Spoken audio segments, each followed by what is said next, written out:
शामिल है, we the people है, मिशन जय भीम है, सामाजिक चेतना परिषद है और जनाब अली अनवर साहब बैठे हैं जो पासमानदा मुस्लिम महाज के नायक हैं। क्या आवश्यकता पड़ी और मैं बताना चाहूँगा अभी हमारे इस सभा की शुरुआत में ही जनाब अली अनवर साहब तो हैं ही उपस्थित, किसान नेता और खाप के बड़े प्रमुख व्यक्ति ओम प्रकाश धनखड़ जी हैं यहाँ उपस्थित और अभी मैं देख रहा हूँ पंकज पुष्कर विधायक भी आ गए हैं। हमारे सभी साथी जो यहाँ अभी उपस्थित हुए हैं, चूंकि कार्यक्रम का समय लंबा है, कुछ लोग थोड़े देर बाद शामिल होंगे। मैं पहले सूचना दे दूं कि कम से कम 15 सांसदों का सहमति प्राप्त है कि वो आएंगे, लेकिन सभी का कहना था कि हम आएंगे तो आधे घंटे के लिए आएंगे, तो हमने उनको एक लिबर्टी दिया है। तो मैं बता रहा था कि क्या आवश्यकता पड़ी कि संसद के सत्र में रहते हुए हम सांसदों से गुजारिश कर सकते थे, उनसे जाके मिन्नतें कर सकते थे, हमारे किसान नेता उनसे मिन्नतें कर सकते थे, विश्वविद्यालय के कई छात्र यहाँ हैं, वो कह सकते थे कि हमारे मुद्दे उठाए जाए। लेकिन सरकार तो वही पुरानी धरने पर, वही पुरानी सरकार जिसको 2024 में जनता ने नकारा है, जो सुप्रीम कोर्ट के हस्तक्षेप के बाद एक ऐसे चुनाव आयोग के गठन के बाद जिसके गठन में ही दिख गया कि किस तरह से वो पक्षपाती एक चुनाव आयोग है, उसके सहयोग से और सबसे बड़ा हथियार जो अभी सत्ताधारी दल का ईवीएम के सहयोग से वो सत्ता पर बने हुए, और सिर्फ बने हुए नहीं है, वो एजेंडा को मोड़ रहे हैं। यूपीएससी में एक बड़ा धांधली लोगों को नजर आया, यूपीएससी के चेयरमैन को इस्तीफा देना पड़ा, वजह क्या है लोगों को पता नहीं है।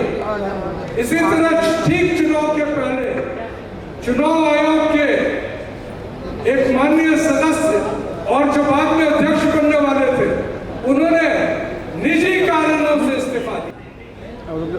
कारण अभी तक नहीं बताया गया। आरबीआई के लोगों ने इस्तीफा दिया, कारण नहीं पता चला।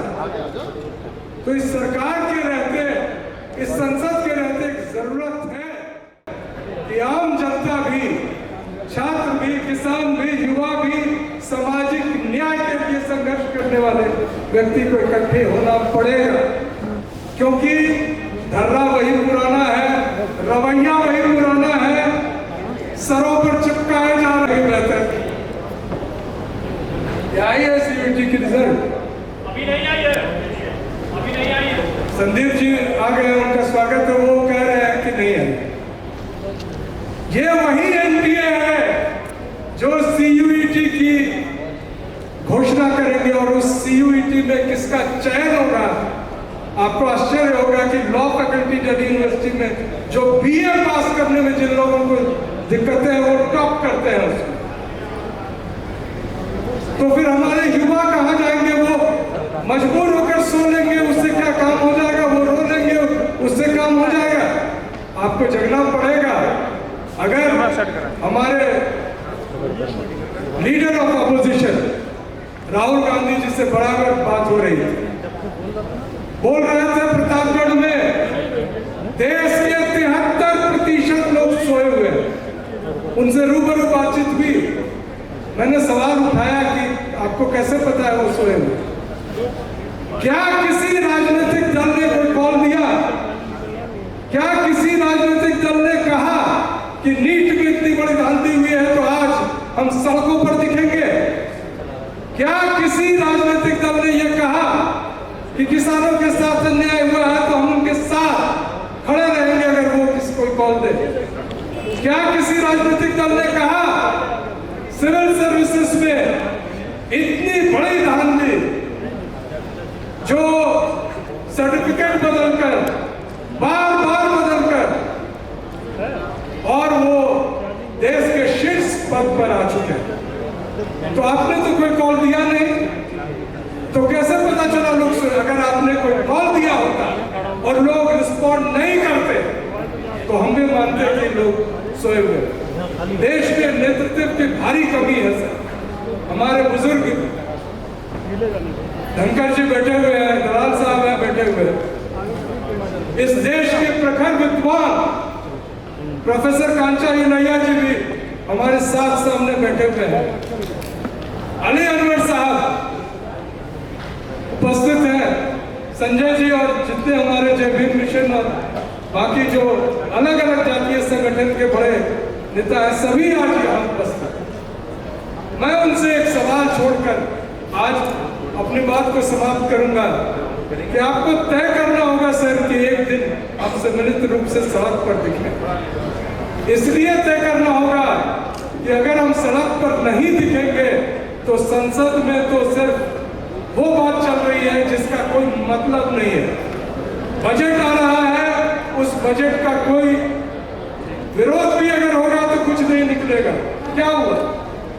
सभी ट्रेन और एक रेल मंत्री जिनके जन्मदिन पर बड़ा हादसा हो, वो फरसा लेकर निकले थे कहने की हम ब्राह्मणों की सभा के का नेतृत्व करते हैं। और उनके शासनकाल इतनी बड़ी बड़ी दुर्घटनाएं हुई हैं, इतने हजारों लोग मारे गए, लेकिन वो शान से आरएसएस बीजेपी के नेतृत्व की सरकार पर सिर्फ इस वजह से क्योंकि वो ब्राह्मण है तो बैठे हुए। इसी तरह से जितने मंत्री हैं उनकी आप जांच करा ले, या तो उनको पावर नहीं है या एक संगठित रूप से वो एक बड़े भ्रष्टाचार के साथ एक समर्थक बने हुए। वो भ्रष्टाचार होता है कि छोटे छोटे भ्रष्टाचार को बंद करके इलेक्ट्रल बॉन्ड आ जाए और वहां तय होता है कि हम किस तरह से आपका काम करें, कितना रुपया देना है। क्या कोई राजनीतिक दल इलेक्ट्रल बॉन्ड के विरुद्ध सड़कों पर दिखा?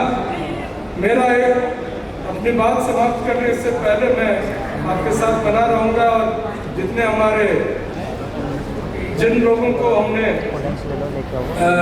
आमंत्रित किया है वो आते रहेंगे, तो उन्हें रिसीव करना भी दायित्व हम लोगों का। हमारे साथ युवा साथी हैं, मेरे छात्र हैं और भी कई युवा हैं यहाँ। लेकिन मैं सर आप लोगों से हाथ जोड़ के विनती करना चाहता हूँ कि सड़क पर उतरने का एक दिन की प्रक्रिया आज तक बहुत सारे संगठन है, आप कॉल देंगे तो देखिएगा कि लोग सोए हुए नहीं है, लोग बेचैन है।